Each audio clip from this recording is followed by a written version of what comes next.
নমস্কার, ফান্ডাদার আরও একটা খুবই প্রয়োজনীয় ভিডিওতে আপনাদের সবাইকে স্বাগত। এখন গরম এমন পড়ছে যে এসি ছাড়া থাকাই মুশকিল হয়ে দাঁড়াচ্ছে। কিন্তু এসি কেনার কথা ভাবলেই সবচেয়ে বড় যে কনফিউশনটা হচ্ছে তা হলো ইনভার্টার এসি কিনবো নাকি নন ইনভার্টার এসি।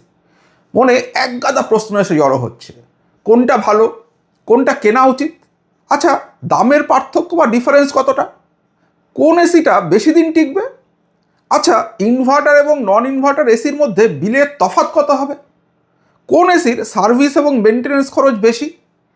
এই সব কিছু সব প্রশ্নের উত্তর আপনারা এই ভিডিওতে পাবেন। গোটা ইউটিউব তন্ন করে খুঁজলেও এরকম আর একটা ভিডিও পাবেন না। তাই মন দিয়ে এই ব্যাপারে ইউটিউবের সেরা ভিডিওটা দেখে নিন, সব কনফিউশন আপনা থেকেই দূর হয়ে যাবে। তাহলে আর কথা না বাড়িয়ে চলুন ভিডিওটা শুরু করি। তবে শুরু করার আগে যে কথাটা সবসময়ই বলি, ফান্ডাদা মানে কিন্তু এরকমই জীবন বদলে দেওয়া সব ভিডিও, এরকমই প্রয়োজনীয় ভিডিও, আপনাদের প্রতিদিনকার জীবনকে আরও একটু সুন্দর, আরও একটু সহজ করে তোলার সব ইনফরমেশন। তাই চ্যানেলটাকে যদি এখনও সাবস্ক্রাইব না করে থাকেন তাহলে প্লিজ, আর হ্যাঁ, বেল আইকনটা প্রেস করতে ভুলবেন না কিন্তু, তাতে যখনই আমরা এই ধরনের দুর্দান্ত ভিডিও নিয়ে আসব আপনি সঙ্গে সঙ্গে নোটিফিকেশন পাবেন। তাহলে চলুন এবার ভিডিওতে ফিরি। আপনাদের সব কনফিউশন দূর করার জন্য আমরা এই ইনভার্টার ও নন ইনভার্টার এসির মূল 5টি তফাৎ নিয়ে আলোচনা করব। এই 5টি প্রশ্ন আপনাদের সবার মনেই রয়েছে এবং এই 5টি প্রশ্নের উত্তর পেলেই আপনাদের সব কনফিউশন দূর হয়ে যাবে। প্রথম কনফিউশন, ইনভার্টার ও নন ইনভার্টার এসি, যাকে ফিক্সড স্পিড এসিও বলে, তাদের মধ্যে দামের পার্থক্য কত? কারণ নন ইনভার্টার এসির দাম কম হওয়ার জন্য অনেকেই এই এসি কেনেন বা কিনতেন, আর এসি কিনতে গেলে বাজেটের ব্যাপারটা একটা প্রধান সমস্যা তো বটেই। দ্বিতীয় কনফিউশন, কোন এসির পারফরমেন্স ভালো, মানে কোন ধরনের এসিটা বেশি ঠান্ডা করবে এবং তাড়াতাড়ি ঠান্ডা করবে এবং তার থেকেও বড় কথা আমাদের কমফোর্টেবল রাখবে। তৃতীয় কনফিউশন, ইনভার্টার এসিতে সার্ভিস এবং মেনটেন্যান্স খরচ কি বেশি? যদি বেশি হয় তাহলে কতটা বেশি? আর ওয়ারেন্টি পিরিয়ড চলে যাওয়ার পরে কোন এসি সারাতে বেশি খরচা হবে? চতুর্থ কনফিউশন, ইলেকট্রিক বিল, যা কিনা এই ইনভার্টার এসি কেনার পেছনে সবচেয়ে বড় কারণ বলা হয়, কিন্তু কতটা পয়সা বাঁচবে? আর পঞ্চম কনফিউশন, কোন এসিটি বেশি দিন চলবে, ইনভার্টার এসি কি তাড়াতাড়ি খারাপ হয়? এই সব প্রশ্নের উত্তর আমি এক এক করে জলের মতো সহজ করে বুঝিয়ে দিচ্ছি, মন দিয়ে স্কিপ না করে ভিডিওটা দেখতে থাকুন। প্রথমে আমরা চলে যাই দামে। তাহলে দামটা নিয়ে আমরা সবার আগে আলোচনা করব যে ইনভার্টার এবং নন ইনভার্টার এসিতে দামের কি ডিফারেন্স আছে। একটা সময় ছিল, আজ থেকে 2-3 বছর আগে যদি আপনারা তাকান তাহলে দেখবেন ইনভার্টার এবং নন ইনভার্টার এসির মধ্যে দামের তফাৎ প্রায় 10,000 টাকা ছিল। কিন্তু বিশ্বাস করুন এখন দামের তফাৎ আর অতটা নেই। তার প্রধান কারণ, সরকার কিন্তু এখন এই ইনভার্টার এসিতে অনেক বেশি পুশ করছে, তাদেরকে অনেক বেশি ইনসেন্টিভাইজ করছে। কারণ হচ্ছে গভর্নমেন্টের, এটা আপনারা অনেকেই জানেন যে এনভায়রনমেন্ট ফ্রেন্ডলি যে বিভিন্ন পদক্ষেপ, সেই পদক্ষেপগুলো নেওয়ার জন্য আমাদের সরকারকে এটা করতে হচ্ছে। যার ফলে ইনভার্টার এসি, যেটা অনেক কম কারেন্ট টানে, সেই এসির প্রতি সরকারের একটা পুশ রয়েছে। এবং এই পুশের ফলে কি হয়েছে দেখুন, যে ডিফারেন্সটা এই কদিন আগেও প্রায় 8 থেকে 10,000 বা ইনফ্যাক্ট 12-15,000 টাকাও ছিল ইনভার্টার এবং নন ইনভার্টার এসির মধ্যে, সেই ডিফারেন্সটা কিন্তু এখন কোথায় এসে দাঁড়িয়েছে সেটা বোঝানোর জন্য আমি অ্যামাজন থেকেই দুটো এসিকে তুলছি। একই company, blue star 1.5 ton 3 star fixed speed, অর্থাৎ কিনা এটা নন ইনভার্টার এসি। এই এসির প্রাইস কত দেখাচ্ছে এরা? এই এসির প্রাইস দেখাচ্ছে 37,873 টাকা। আর এই সেম এসিটা ব্লু স্টার, একই কোম্পানি, 1.5 টন 3 স্টার, এটার ইনভার্টার, অর্থাৎ এখানে আমরা ফিক্সড স্পিড বা নন ইনভার্টার ছিল, এটা ইনভার্টার, সেই এসির দাম দেখুন আপনাকে অ্যামাজনে দেখাচ্ছে 34,490। অর্থাৎ নন ইনভার্টার এসি যেটা সস্তা এতদিন পর্যন্ত ছিল, সেই এসির দাম বেড়ে যাচ্ছে 37,873, আর ইনভার্টার এসি যেটা আগে নন ইনভার্টার এসির থেকে 10-12 হাজার টাকা কস্টলি ছিল, সেই এসির দাম কিন্তু এখন চলে আসছে 35,000-এর মধ্যে। আপনারা বলতে পারেন ও ব্লু স্টার দিচ্ছে, অন্য কোম্পানিকে দিচ্ছে, দেখে নিই অন্য কোম্পানি দিচ্ছে কিনা। আমরা আরেকটা নিয়ে নিলাম, এবারে নিচ্ছি গোদরেজ। দেখুন গোদরেজ 1.5 টন 3 স্টার, এটার ফিক্সড স্পিড অর্থাৎ নন ইনভার্টার এসি, তার দাম এরা বলছে 36,567 টাকা অ্যামাজনে। সেম এসি অর্থাৎ গোদরেজ 1.5 টন 3 স্টার ইনভার্টার, এই যে ইনভার্টার এসি, এর দাম বলছে 29,490। আপনি ভাবুন, তাহলে ব্যাপারটা বুঝতে পারছেন তো যে কিভাবে এই পুরো জিনিসটা চেঞ্জ হয়েছে, এবং এই চেঞ্জটা হয়েছে কিন্তু গভর্নমেন্টের পুশে। মানে এরকম ভাববেন না যে এই হয়েছে, গভর্নমেন্ট যারা এনভায়রনমেন্ট ফ্রেন্ডলি এসির জন্য তারা অনেক বেশি ইনসেন্টিভাইজ করছে, এবং কোম্পানিগুলো এই এসি বানানোতে আর উৎসাহ পাচ্ছে না। সেই কারণে নন ইনভার্টার এসির দাম যাচ্ছে বেড়ে, অর্থাৎ এটা বেড়ে যাচ্ছে, আর ইনভার্টার এসির দাম যাচ্ছে কমে। হিতাচি, আপনারা বলেন গোদরেজ ওগুলো তো এসিতে অত বড় নাম নয়। হিতাচি দেখুন, আমি ওই দুটো তো দেখালাম, এবার দেখুন হিতাচিরও আপনি দেখুন inverter AC 1.5 ton 3 star AC, কত দাম দেখুন 33,490। অর্থাৎ প্রত্যেকটা জায়গাতে কিন্তু আপনি দেখুন চেঞ্জ হচ্ছে, মানে মোটামুটি 33-34-এর মধ্যে কিন্তু আপনি পেয়ে যাবেন। হিতাচির বদলে আমি প্যানাসোনিকে যাচ্ছি, দেখুন প্যানাসোনিক 1.5 টন 3 স্টার 34,480 টাকা। অর্থাৎ ইনভার্টার এসি এবং নন ইনভার্টার এসির মধ্যে দামের তফাৎ কিন্তু এখন শূন্য। অর্থাৎ যেটা একটা বিরাট কারণ ছিল ইনভার্টার এসি না কেনার, সেই জায়গাটা কিন্তু সরকার কোম্পানিগুলোকে বলে বা চাপ দিয়ে বা যেভাবেই হোক না কেন ইনভার্টার এসির দাম কিন্তু এখন মানে নন ইনভার্টার এসির সমানে নিয়ে এসছে। এবং এই কারণে দামের আর এখন কিন্তু ডিফারেন্স নেই, অর্থাৎ দামের জন্য যে আপনি ইনভার্টার এসির বদলে নন ইনভার্টার এসি নেবেন সেই ব্যাপারটা কিন্তু এখন আর নেই, অর্থাৎ দামে এখন দুটো এসি ইকুয়াল। এইবার এই জায়গা থেকে আমরা এর পরের জায়গায় যাই। এবারে আমরা আসছি পারফরমেন্সে। পয়েন্ট নাম্বার 2, পারফরমেন্স কোন এসির কিলো, নন ইনভার্টারের ভালো না ইনভার্টারের ভালো? এই বিষয়ে ইউটিউবে কিছু ভিডিও আছে যারা বলে যে নন ইনভার্টার এসি নাকি তাড়াতাড়ি ঠান্ডা করতে পারে, কিন্তু বাস্তব হচ্ছে এটা যে নন ইনভার্টার এসি অনেক পুরনো টেকনোলজি, এবং যেহেতু গভর্নমেন্ট ডিসকারেজ করছে এটা করার জন্য, ফলে নতুন আপডেট অর্থাৎ টেকনোলজি আপডেট কিন্তু নন ইনভার্টার এসিতে আসছে না। ইনভার্টার এসি এখন অনেক বেটার পারফর্ম করছে পারফরমেন্সের দিক থেকে, কুলিংয়ের দিক থেকে। আপনি দেখুন এই গ্রাফটা দেখলে বুঝতে পারবেন, এইটা হচ্ছে দেখুন পারফরমেন্স একটা চার্ট। এই চার্ট কি বলছে? এই চার্ট বলছে এইটা হচ্ছে আমাদের কমফর্টেবল টেম্পারেচার জোন। ধরুন এইটা আপনার জন্য, এটা এক একজনের জন্য এক এক রকম হয়, ধরুন আপনার জন্য 25 ডিগ্রি। তাহলে এই 25 ডিগ্রি যদি আপনার কমফর্টেবল টেম্পারেচার হয়, তাহলে এইটা মোটামুটিভাবে এই 25.5 থেকে আর 24.5 এর মধ্যে ভ্যারি করবে, অর্থাৎ এইখানে একটা 1 ডিগ্রির একটা গ্যাপ আছে। এইটা কিন্তু কমফর্ট জোন, অর্থাৎ আপনার 24.5-এর নিচে বা 24-এ চলে গেলে পরে আপনার একটু ঠান্ডা বেশি লাগবে, আর 25 ক্রস করে 26-এ চলে গেলে পরে আপনার গরম লাগবে। তাহলে আপনার কমফর্ট জোনটা 25-এর আশেপাশে যদি ধরে নিই আমি, আপনার ডিফারেন্ট হতে পারে, কিন্তু মোটামুটি 1 ডিগ্রির একটা কমফর্ট জোন ওরা তৈরি করে। এবার এইটার মধ্যে দেখুন পারফরমেন্সে কি হচ্ছে, যে এই যখন এসি স্টার্ট হওয়ার সঙ্গে সঙ্গে এই যে ইনভার্টার এসি, এই যে সবুজ দাগটা দেখছেন এটা ইনভার্টার, আর এই গ্রেটা হচ্ছে নন ইনভার্টার। এবার এই বিষয়ে আমি আরও ডিটেলে আমার যে এর আগের ভিডিওটা তাতে আলোচনা করে দিয়েছি, যাতে এসির বিল অ্যানালিসিস আমি কমপ্লিট করেছি, সেই ভিডিওটা যদি একবার দেখে নেন তাহলে এই পুরো জিনিসটা বুঝতে আরও সুবিধা হবে। এইখানে দেখুন স্টার্ট হওয়ার পরে এই কমফর্টেবল যে লেভেলটা, সেটা কিন্তু ইনভার্টার এসি এখন অনেক বেশি তাড়াতাড়ি রিচ করে যায়। কেন হয়? তার কারণ হচ্ছে এই এসিগুলোকে, এই এসিতে যে কম্প্রেসার টেকনোলজি ইউজ করা হয় সেটা ভ্যারিয়েবল স্পিডের, এবং বেশিরভাগ ক্ষেত্রে এসিগুলো প্রথম দিকে একদম ইনিশিয়ালি এই কম্প্রেসারগুলোকে 120 বা 125% এফিসিয়েন্সিতে রান করায়, যার ফলে ঠান্ডাটা ইনভার্টার এসিতে অনেক বেশি তাড়াতাড়ি কমফোর্টেবল লেভেলটা অ্যাচিভ করে যায়।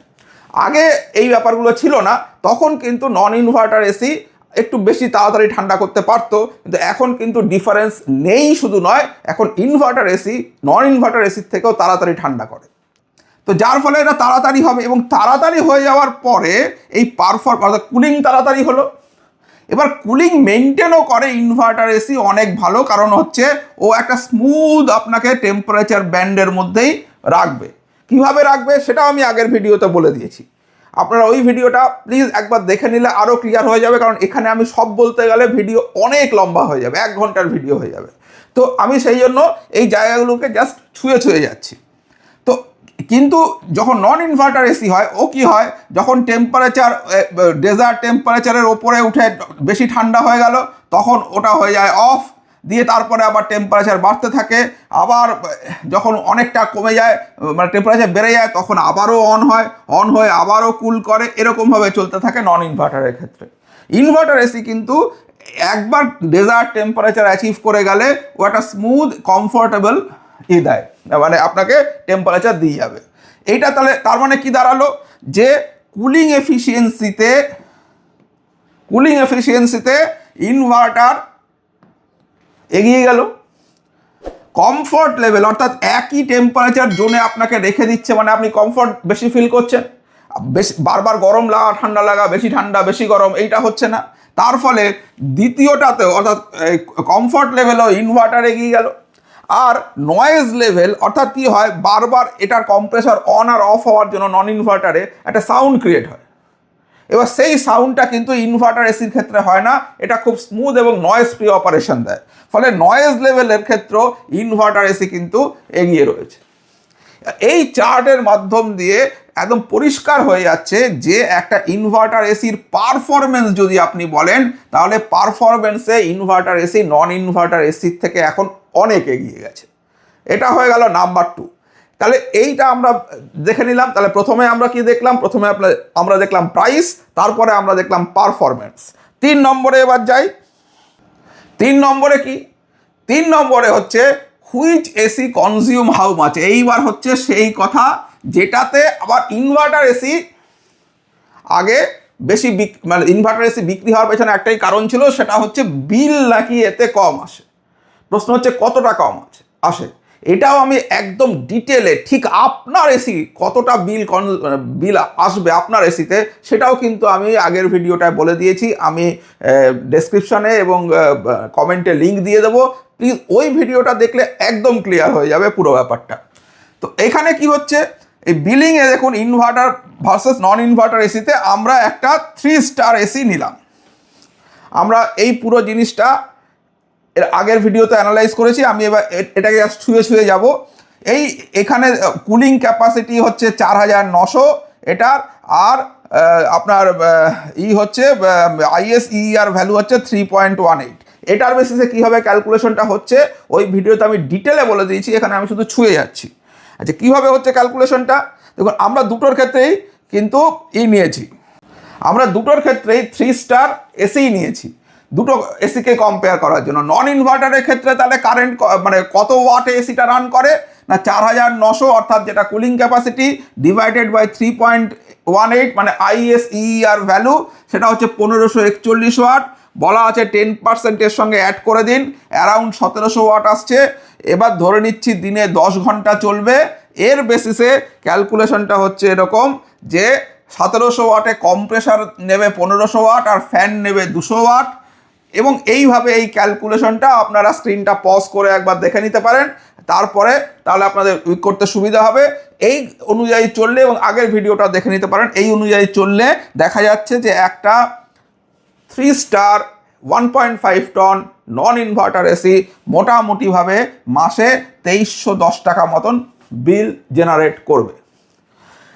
এইবার আমরা আসি ইনভার্টার এসির ক্ষেত্রে কি হবে। ইনভার্টার এসি আমরা ওই 3 স্টারই নিলাম, ধরে নিচ্ছি ওটারও কুলিং ক্যাপাসিটি একই, ISEER ভ্যালু এক, এবং তাতে 1541 হচ্ছে, তার 10% অ্যাড করলে সেই 1700 ওয়াট হচ্ছে, দিনে 10 ঘন্টা চলবে, অর্থাৎ একই প্যারামিটার রাখলাম।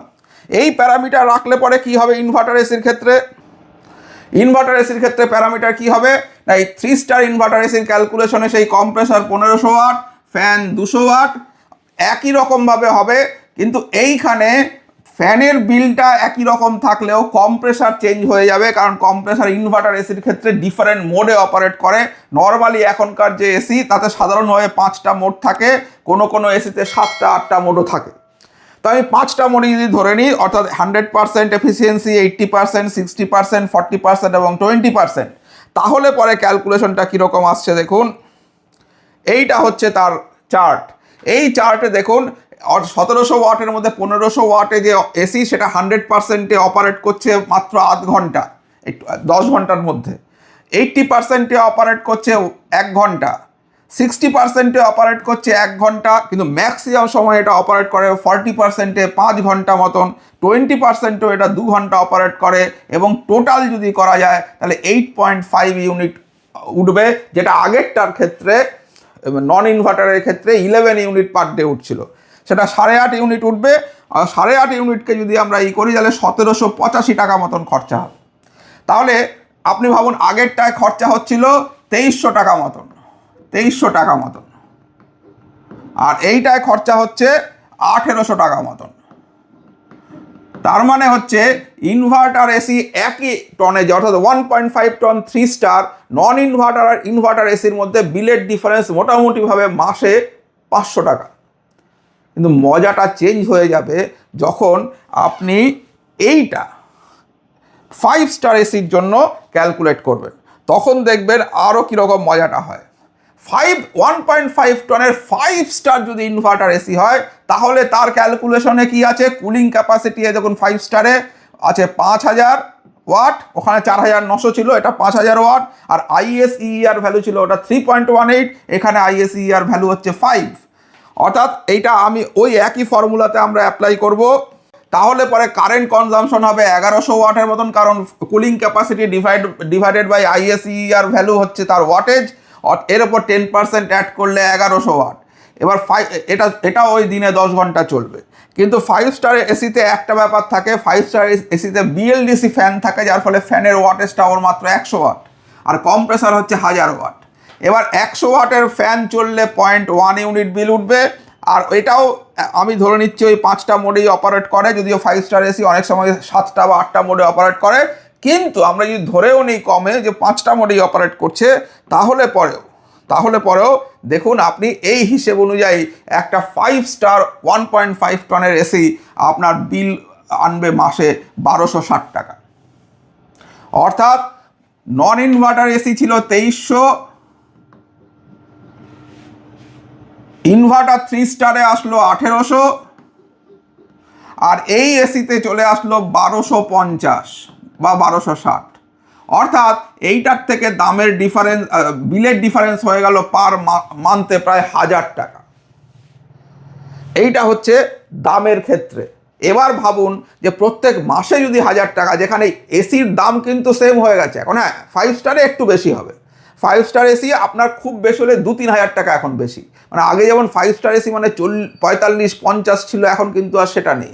এখন আমি ইনফ্যাক্ট মানে এটা বানানোর জন্য আমি রিসার্চ করেছি, আমি গ্রেট ইস্টার্ন, খোসলা এই সবগুলোতেও গিয়েছিলাম, এবং সেখানে প্যানাসোনিকের 5 স্টার এসি 37-38,000-এর মধ্যে ওরা দিচ্ছে, অন্যান্য কোম্পানিগুলোরও একই ব্যাপার। অর্থাৎ 1.5 টন 5 স্টারের কিন্তু দামের ডিফারেন্স 3 স্টারের থেকে 2-3 হাজার টাকা। কিন্তু এই বিলের ডিফারেন্স কিন্তু মানে এটার সঙ্গে 500 টাকা আর এটার সঙ্গেও 500 টাকা। যদি নন ইনভার্টারের সঙ্গে কম্পেয়ার করেন তাহলে হচ্ছে 1000 টাকা, যদি 3 স্টার ইনভার্টারের সঙ্গে কম্পেয়ার করেন তাহলেও 500 টাকা। তো এই ডিফারেন্স কিন্তু আপনি পাবেন। তাহলে বিলের ব্যাপারটাও ক্লিয়ার হয়ে গেল। এরপরে আমরা আসছি এর পরেরটায়, সেটা হচ্ছে সার্ভিস অ্যান্ড রিপেয়ার। এই জায়গাটায় কিন্তু নন ইনভার্টার এসি এগিয়ে আছে, সার্ভিসের ক্ষেত্রে নেই, কারণ সার্ভিস তো সবারই ফিক্সড, কারণ নন ইনভার্টার এসি আপনি সার্ভিসিং করুন আর ইনভার্টার এসি সার্ভিসিং করুন মোটামুটি খরচ এক। ডিফারেন্সটা হয়ে যায় অ্যাকচুয়ালি হচ্ছে যে টনেজের ওপরে। আপনার 1 টন এসিতে হয়তো সামান্য কম, 1.5 টন এসি হলে আরেকটু বেশি, 2 টন হলে আরেকটু বেশি, এইটা একটু ভ্যারি করে 50-100 টাকা। কিন্তু বেসিক্যালি ইনভার্টার এবং নন ইনভার্টারের মধ্যে সার্ভিস কস্টে কিন্তু খুব একটা কোনো ভ্যারি করে না। কোথায় ভ্যারি করে? রিপেয়ার। এই ব্যাপারে কোনো সন্দেহ নেই যে নন ইনভার্টার এসি খারাপ হলে তার রিপেয়ারিং কস্ট অনেকটাই কম হয়। তার কারণ হচ্ছে ওটার ক্ষেত্রে কম্প্রেসার থাকে, আর যে সার্কিট পাওয়ার সাপ্লাই থাকে, আর একটা সার্কিট বোর্ড থাকে যেটার দাম বেশি নয়। ওই ধরুন নতুন কিনতে গেলে 3-4 হাজার টাকা মতো। সুতরাং আপনার এসি যদি খারাপও হয়, আপনার ওই 3-4 হাজার টাকাতে এই ব্যাপারটা ম্যাক্সিমাম হলে সাল্টে যাবে, যদি না কম্প্রেসার খারাপ হয়ে থাকে। কিন্তু ইনভার্টার এসি যদি আপনি কেনেন, ইনভার্টার এসিতে পিসিবির দাম কিন্তু 8, 10, 12, 15 অবধি চলে যেতে পারে। সুতরাং ইনভার্টার এসির যদি ওই সার্কিট বোর্ড খারাপ হয়ে যায়, তাহলে কিন্তু আপনি ধরে রাখুন অন অ্যান অ্যাভারেজ 10,000 টাকার একটা ধাক্কা আছে। তাহলে তো বোঝাই যাচ্ছে যে নন ইনভার্টার এসি এই রিপেয়ারিং কস্টে গিয়ে বাজি মেরে দিল। ব্যাপারটা অত সোজা নয়। কারণ ওই যে বললাম সরকারি পুশ, এই সরকারি পুশ হওয়ার কারণে কি হয়েছে, কোম্পানিগুলো, আপনি যদি নন ইনভার্টার এসি কেনেন, দেখবেন আপনি খুব বেশি হলে টোটাল ইউনিটের ওপর 1 বা 2 বছরের আপনি ওয়ারেন্টি পাবেন। এর বেশি কিন্তু নর্মালি আপনি ওয়ারেন্টি পাবেন না। কম্প্রেসারের ওপর 5 বছর বা 10 বছরের ওয়ারেন্টি দিয়ে দেবে, কিন্তু কমপ্লিট ইউনিটের ওপরে 1 বছর বা খুব বেশি হলে আপনি 2 বছরের ওয়ারেন্টি পাবেন। হোয়ারাজ এখন বেশিরভাগ কোম্পানি, বিশেষ করে যারা ভালো ব্র্যান্ড, তারা কিন্তু ইনভার্টার এসির ক্ষেত্রে 5 বছরের কমপ্লিট ওয়ারেন্টি দিচ্ছে, আর কম্প্রেসারের ওপর 10 বছরের ওয়ারেন্টি দিয়ে দিচ্ছে। অর্থাৎ কম্প্রেসারের 10 আর ফুল ইউনিটের ওপর হচ্ছে 5 বছর। এর ফলে কি হচ্ছে, আপনার 5 বছরে সার্ভিস কস্ট সেম, আর 5 বছরের রিপেয়ারিং খরচা লাগলো না। বরঞ্চ যেহেতু নন ইনভার্টার এসি 2 বছর পরে আপনি আর ওয়ারেন্টি পাবেন না, তারপরে যদি খারাপ হয় আপনার খরচা বাড়বে। ইনভার্টার এসিতে কিন্তু মোটামুটিভাবে এখন সবাই 5 বছরের কমপ্লিট ওয়ারেন্টি প্রোভাইড করছে, ইনক্লুডিং পিসিবি। এবার যদি কোনো কোম্পানি আপনাকে 5 বছরের ওয়ারেন্টি না দিতে চায়, সিম্পল হিসাব, কিনবেন না। ওই এসিকে দূরে সরিয়ে রাখুন, পাশে সরিয়ে রাখুন, ওই এসিটি কিনবেন না। যারা 5 বছরের ওয়ারেন্টি, ফুল ওয়ারেন্টি দিচ্ছে পিসিবি, গ্যাস চার্জ, সমস্ত কিছুর ওপরে, শুধু তাদেরই এসি পারচেস করুন। আমি বলে দেবো যে কোন কোন এসিগুলো ভালো হবে, সেগুলো কোনগুলো আপনারা পারচেস করবেন, সেটা একটা আমি ডিটেল ভিডিও আপনাদের করে দেবো ব্র্যান্ড ধরে ধরে। কিন্তু বেসিক ব্যাপারটা আপনারা জেনে নেন যে সার্ভিস এবং রিপেয়ারের যে সমস্যাটা আগে ইনভার্টার এসির ক্ষেত্রে ছিল, আপনি কিন্তু 5 বছরের জন্য নিশ্চিন্ত হয়ে গেলেন। এবং আসল মজাটা তো আমি এর পরে আপনাদের দেখাবো যে কেন ইনভার্টার এসি এখন খুবই সস্তা পড়ছে। আসছি আমি, সেটা দেখতে থাকুন। এরপরে কি বাকি রয়ে গেল? বাকি রয়ে গেল ডিউরেবিলিটি অফ এসি, অর্থাৎ কোন এসিটা বেশি দিন চলবে। ইনভার্টার এসি কি বেশি দিন চলবে, নাকি নন ইনভার্টার এসি বেশি দিন চলবে? এইখানে লুকিয়ে আছে টেকনোলজির ডিফারেন্স। মনে রাখবেন, নন ইনভার্টার এসি যেগুলো রয়েছে তার টেকনোলজি ওল্ড, আর নতুন ইনভার্টার এসিতে নিউ টেকনোলজি এসছে। এবং এর যে কম্প্রেসার, সেই কম্প্রেসারটা ভেরিয়েবল স্পিডে অপারেট করতে পারে। অনেক সময় কি হয় দেখবেন, কারেন্ট ফ্লাকচুয়েশনেও এই নন ইনভার্টার এসি কিন্তু দ্রুত খারাপ হয় রাদার দ্যান ইনভার্টার এসি, কারণ ইনভার্টার এসির কম্প্রেসার আপনার কারেন্ট ফ্লাকচুয়েশনটাও নিতে পারে। এবং যেহেতু 5 বছরের কম্প্রিহেন্সিভ ওয়ারেন্টি অন পিসিবি রয়েছে, সুতরাং আপনার পিসিবি খারাপ হলো সেটা চেঞ্জ হয়ে যাবে, কোম্পানিরা সেটা করে দেবে। তার ফলে নন ইনভার্টার এসিতে কিন্তু ওই 5 বছরের জন্য আপনি, ইনভার্টার এসিতে 5 বছরের জন্য কিন্তু আপনি নিশ্চিন্ত থাকছেন। এইখানে আরেকটা ব্যাপার আসছে, অ্যাকচুয়ালি এই ডিউরেবিলিটি অফ এসি, অর্থাৎ একটা এসি কতদিন চলবে, সেটা সবচেয়ে বেশি নির্ভর করে কিসের ওপর জানেন? তার ইনস্টলেশনের ওপরে। এসিটা কিভাবে ইনস্টল হচ্ছে তার ওপরে। এবং এই ইনস্টলেশন নিয়ে একটা পুরো স্ক্যাম বলাটা ঠিক উচিত হবে না, কিন্তু তার কাছাকাছি কিছু একটা চলছে। কোম্পানিগুলো মানে এই খেলায় সামিল, ডিলাররা সামিল, টেকনিশিয়ানরা সামিল। কোনো রকমভাবে আপনাকে এসিটি ইনস্টল করে দেওয়া হচ্ছে এবং বলা হচ্ছে আপনার তো 5 বছরের ওয়ারেন্টি আছে, আপনার চিন্তা কি, যা হবে কোম্পানি দেখবে। কিন্তু মজা হচ্ছে, আপনি তো 5 বছরের জন্য এসি কেনেননি। যদি এসিটা আপনি সঠিকভাবে ইনস্টল করেন, তাহলে একটা এসি 15 থেকে 20 বছর আপনাকে সার্ভিস দেবে। আর সেই এসিটাই যদি বাজেভাবে ইনস্টল করা হয়, তাহলে পরে ও 5 বছরের মধ্যে দেহ রাখবে, কোনো রকমের কোম্পানি সারিয়ে দেবে আপনাকে, এবং তারপরে 5 বছর পরে গিয়ে আপনাকে ওই এসি আবার রিপ্লেস করতে হবে। সুতরাং এর পরের ভিডিওতে আমি আপনাদের দেখাবো কিভাবে একটা এসিকে আপনারা ইনস্টল করাবেন। আর এইটা ওই ভিডিওটা যখন আপনারা দেখে নেবেন, তখন কোনো দোকানদার, কোনো কোম্পানি, কোনো টেকনিশিয়ান আর আপনাদের বোকা বানাতে পারবে না। আপনারা কমপ্লিট ওই ভিডিওর মেথড দিয়ে ইনস্টলেশনটা করাবেন। হতে পারে 500 টাকা চার্জ বেশি পড়বে, কিন্তু আপনার এসি দ্বিগুণ 3 গুণ বেশি ডিউরেবল হয়ে যাবে। তো সেই ভিডিওটা আমি এর পরে আনছি। তো ডিউরেবিলিটি অফ এসি কিন্তু অ্যাকচুয়ালি হাইলি ইনস্টলেশন ডিপেন্ডেন্ট। ভালো করে যদি এসি ইনস্টল করা হয় প্রপার মেথড মেনে, যে মেথড কোম্পানিরা সাজেস্ট করে কিন্তু নিজেরাই মানে না, সেই মেথড মেনে আপনি যদি এসি ইনস্টল করেন, তাহলে কিন্তু আপনার এসি 15 বছরের বেশি সার্ভিস দিয়ে দেবে আপনাকে। সেটা আমরা আসছি, খুব ইম্পর্টেন্ট ভিডিও হতে চলেছে ওটা এসি সংক্রান্ত। তো সেটাই আমি এরপরে ইনস্টলেশনের পুরো জিনিসটা কভার করে দেবো। তাহলে এইটা দাঁড়ালো। তো তাহলে ফাইনাল ভার্ডিক্ট কি দাঁড়ালো? ফাইনাল ভার্ডিক্ট দাঁড়ালো যে যদি আপনি প্রাইসের কথা বলেন, আমরা 5টা পয়েন্টে আলোচনা করেছি: price, performance, electric bill, repair cost এবং ডিউরেবিলিটি। এই 5টা।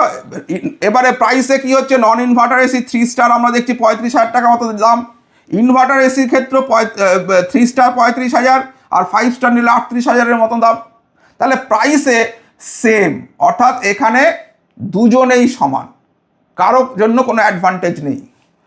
পারফরমেন্সে নন ইনভার্টার এসিতে ক্ষেত্রে আপনার পারফরমেন্স আনকমফোর্টেবল, তাড়াতাড়ি কুল করে দেবে, তারপর বন্ধ হয়ে যাবে, আবার গরম লাগতে শুরু করবে, নয়েজ হবে, এই সমস্ত কিছু রয়েছে নন ইনভার্টারের সঙ্গে। হোয়ারাজ ইনভার্টার এসি আপনাকে অনেক বেশি কমফোর্টেবল দেবে, কমফোর্টেবল এনভায়রনমেন্ট আপনাকে প্রোভাইড করবে। সুতরাং এখানে কে ভালো? ইনভার্টার ভালো। ইলেকট্রিক বিল আমি দেখিয়ে দিয়েছি। নন ইনভার্টার এসি আপনার মাসে মোটামুটি 2300, সেখানে ইনভার্টার এসি 3 স্টার হলে 1800, আর 5 স্টার হলে 1250-60। সুতরাং এখানেও clearly inverter AC winner. Repair কস্টে একমাত্র নন ইনভার্টার এসিতে খরচা মোটামুটি 3 থেকে 5,000, সেখানে ইনভার্টার এসির ক্ষেত্রে এটা বেড়ে চলে যাবে 8 থেকে 10,000। সেখানে নন ইনভার্টার এসি জিতবে।